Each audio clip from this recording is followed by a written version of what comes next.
he'll pick the purple Ken. Of course, he doesn't know this because I haven't told it to him explicitly. Well, yeah. Well, how dare you not receive my telepathy that I don't have? I just want him to pick the... It's my favorite. Blue Ken is also Blue Ken is really, dope. really nice. Yeah. I think I have grown fond of Blue Ken, not just because I think it's cool, but because N has made it cool. N has made it cool, yeah. N's color, I see this. I'll see other people playing Ken with this color, and I'm like, that's N. That was like an elegant mash on that upbeat, too. Like, that was clearly very quick.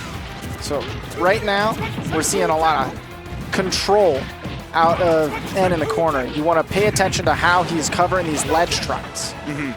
Not only that he's covering those ledge trumps, but especially you'll see a lot from N. He won't even go for like the big damage hit when he's doing a combo, because what he wants to do is keep Grayson in that kind of limbo state in the air where he doesn't have enough time to get on an aerial, but he can still get clapped. And that was hard up tilt. For those who don't know, hard up tilt, hard jab, very similar, if not identical in appearance. But proximity hard jab just keeps you locked in place for a combo. Hard up tilt just knocks you flying, and that one has intangibility on the upper portion. Proximity hard jab has no intangibility to speak of. Yeah, no, it's tough to get around that close range presence that N is going to have. I mean, especially when Grayson likes to stick in the shield to get out of those pressure situations, that's just a bad idea. You can see why against a Shoto like that. Right, big body gonna get comboed by that crescent kick forward smash. Now Grayson's got the advantage. He's pressing it, but that normally he gets a little bit of a ledge trap, or not a ledge, a situation where no matter what, whether you air dodge, you still get a follow up frame trap. But didn't find it against him. If you have enough R.O.B experience, you tend to notice the habits, especially when you play against a guy like Grayson. I think N has kind of picked up on where Grayson ends up after those grabs. We'll see, though, if Grayson can keep that up-close pressure game, really strong, because that's one of the things that R.O.B has gotten in this game. Still, though, N's not going to give it up either. Exclusively unconventional kills out of this Ken. We saw the hard up tilt. We saw the Mexican Shoryuken in that up smash. Now we're seeing the up air. That's the tried and true out of Grayson. Yeah, like you said, that's not going anywhere with R.O.B right now. That is surely a confirm. You can get all manners of sorts. It's just, again, a matter of, is my opponent going to mash or not? And more likely than not, N is going to mash, because Grayson does like to press that up smash button a lot.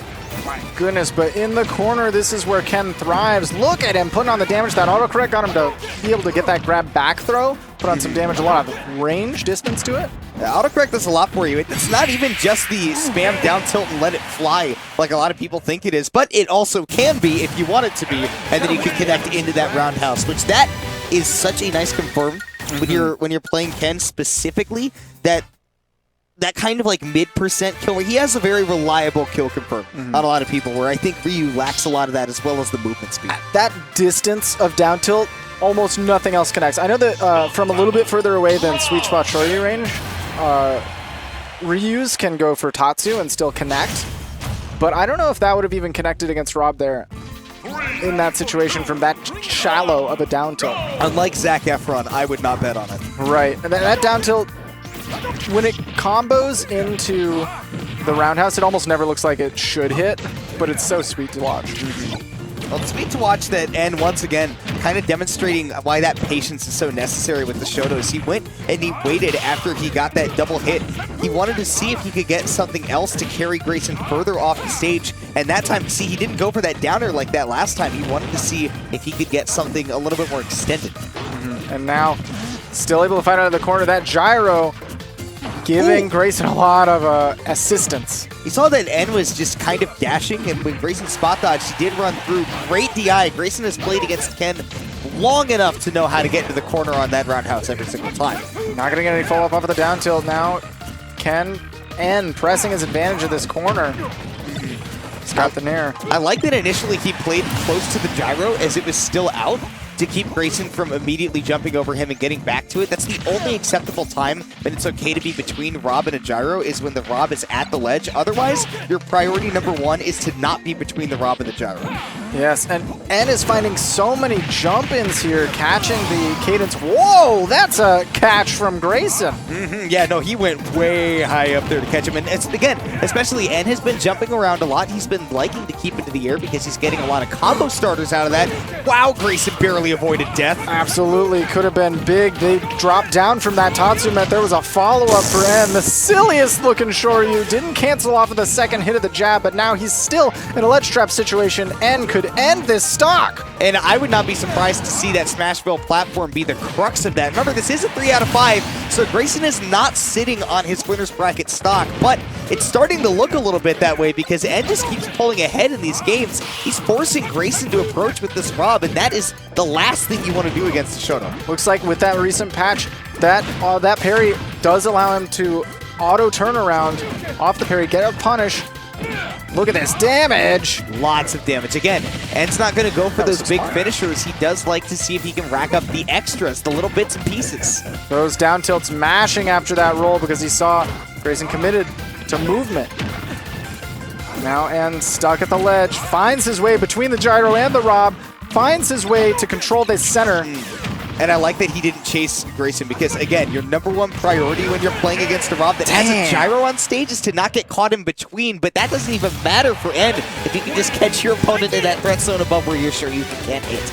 That looked like Grayson was following Twitter tutorials on how to DI that Shoryuken. Yeah, it was close. Yeah, I mean, definitely caught in a situation where the big body of R.O.B, maybe he didn't expect to be able to get hit by the Shoryuken from rolling forward.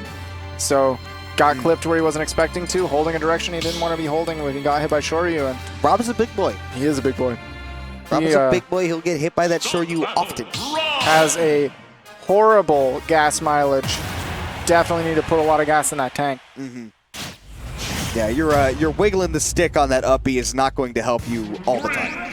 And now Yggdrasil is going to be the scene for Game 3. This is quite a changeup from Smashville, and I think Grayson definitely realized that no matter what, he couldn't go back to Smashville. Like you were saying, that middle platform is so big for Ken. Right, I think the idea is he wants to have a flat stage to work with and probably banned both Town and FD thinking, my homie's not taking me to Yggdrasil, is he? But he sure is. Game 3, Grayson said, I'll try it. We'll give it a shot. That looks like it's activated Angry N. A-N-G-E-R-Y. Yeah, he's pushing some pressure in the corner. Drop shield a little bit too early.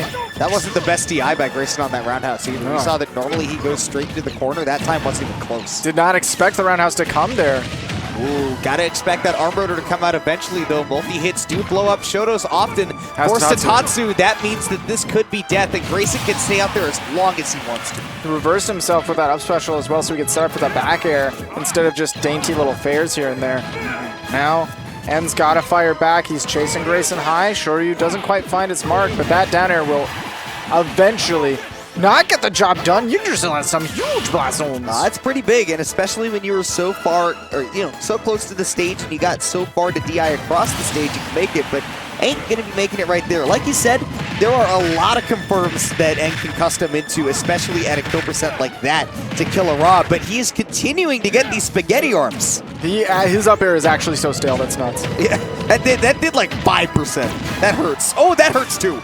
That was so much damage off of basically one win in neutral. One win in neutral took Grayson the whole 9 yards. And you think about that too, that was like only 15% of that was the 9 up airs that he hit. I forget 9 yards. That was at least 33 yards. That was no, that was LaDainian Tomlinson like 2007, my man. That guy. If you ever seen a good running back, LT is the man. Grayson's looking like it.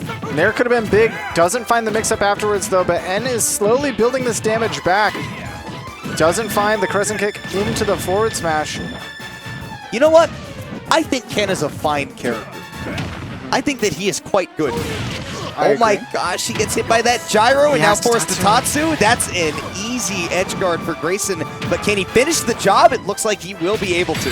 Wow, he didn't have to do that either. He did not have to do that last arm rotor. But he wanted to send a message, and it feels good to connect that KO move. Oh yeah. You know, when you're out here playing, you could just let them slowly drift to their doom. Or you could hit them with your cool finishing move, get the nice lightning, freeze frame pose. Get the crash, the thunder crash. Hear that beautiful sound effect. A true stock with authority. And I think that definitely, you were talking about it in that first game, right? That N does such a good job of covering these platforms with the Shotos, not to mention how well he extends his combos off of it. In fact, Unova is probably the first thing that comes to mind where you saw that Twitter combo where he did like 70% to MVD in one combo. It was on this stage where he used that side platform to extend it. And without having those extensions available, without having that to catch the landing, kind of give him that hard hat over that R.O.B nair, was kind of struggling on Yggdrasil's altar. So now that he's got, you know, these platforms to kind of just help him when he's in the corner, not let him totally get destroyed when Grayson wants to land, it's a good stage for Ken. And of course, N feels a little bit more at home in his own castle. That is a big downer, but of course, R.O.B has a big body. He's going to be able to survive that. Good LSI. And now he's fighting his way out of the pressure. Who would have thought that you look at this big zoner and say, he is pressuring and scrapping against Ken with buttons, with frame data. No data is going to save him in the world there, though. No, I was saying, R.O.B has a lot of landing options like that nair that will help him land. But, I mean, if you get called out by a shore, you can, you got no chance. And Motoquan and I were actually talking about it a little bit earlier in the last, in the preview to this. The way that R.O.B's like to do that nair is at pretty much the perfect height to set up the auto cancel that Shotos want to shore you. Interesting. So now we're seeing N cover that center really well. Grayson is doing such a good job of scrapping out of the corner. I mean, R.O.B has a lot of options for that, right? Like that down tilt, the forward tilt, jab, all those especially come to mind, not to mention what the gyro can do for you as well. You like that Grayson is also trying to cover any chance that N has to get off of those platforms, had to get creative, kind of break from the mold. Like Grayson definitely knew where N liked to come off that platform to get the chance though. That was a really sick punish on the Tatsu, and we're seeing N start to go high a little bit to try to avoid that gyro punish. Also seeing these forward airs coming out of Grayson a lot more, air to airs to punish N for trying to jump in, and that's where he got a lot of his damage in the last couple of games. It's another one of those really, really good, boxing tools, right? It comes out pretty quick. It'll hit your opponent away. He's getting robbled to death. Absolutely started pushing him into that Aegis Reflector combo. Like I said, man, the last place you want to be in this matchup is between R.O.B and the gyro. Preferably, you have R.O.B between the gyro and you, but if you can't do that, put the gyro in between you and R.O.B. The last place you want to be is getting robbled. Absolutely. You saw the effects of it, right? We're seeing now barely not going to get the KO, even on the smaller side blast zones of this stage. And wasn't nearly close enough to that side blast, so that's where you've seen plenty of those roundhouses connecting and actually getting those kills. Trying to chase for these down tilts, seek his confirms, because one confirm should, at this percent, take the stock, but he's got a lot of percent now that he's building. He's trying to press in too hard. Instead of searching for his opportunities, he's trying to create them where they don't exist. Now Grayson going to take his sweet time off stage. He knows that he's got all the time in the world to let N commit to something. 112, and this is one down throw confirm into getting that boy killed. Down tilt pressure does eventually find the roundhouse and sitting at 112. We've seen before though, I mean, you were talking about that Twitter combo. Quick 70 can definitely happen. I would not be surprised to see it on a big character like R.O.B, but he's got to be so careful because, I mean, the big thing I'm concerned about is even if he builds up that damage, N hasn't been able to find those kills until like the mid to late hundos in this game against Grayson. Oh my gosh, the damage though? A lot can be said about Grayson's defensive game to not get hit at those confirmed percents when it matters, but he is being chased down so hard. Oh, bad DI! N was not giving him any inches. The second he got back down from that Angel platform, he was in disadvantage. He was invincible and in disadvantage. N-E inches? Yes. Any inches. N-E inches? Any inches were not given.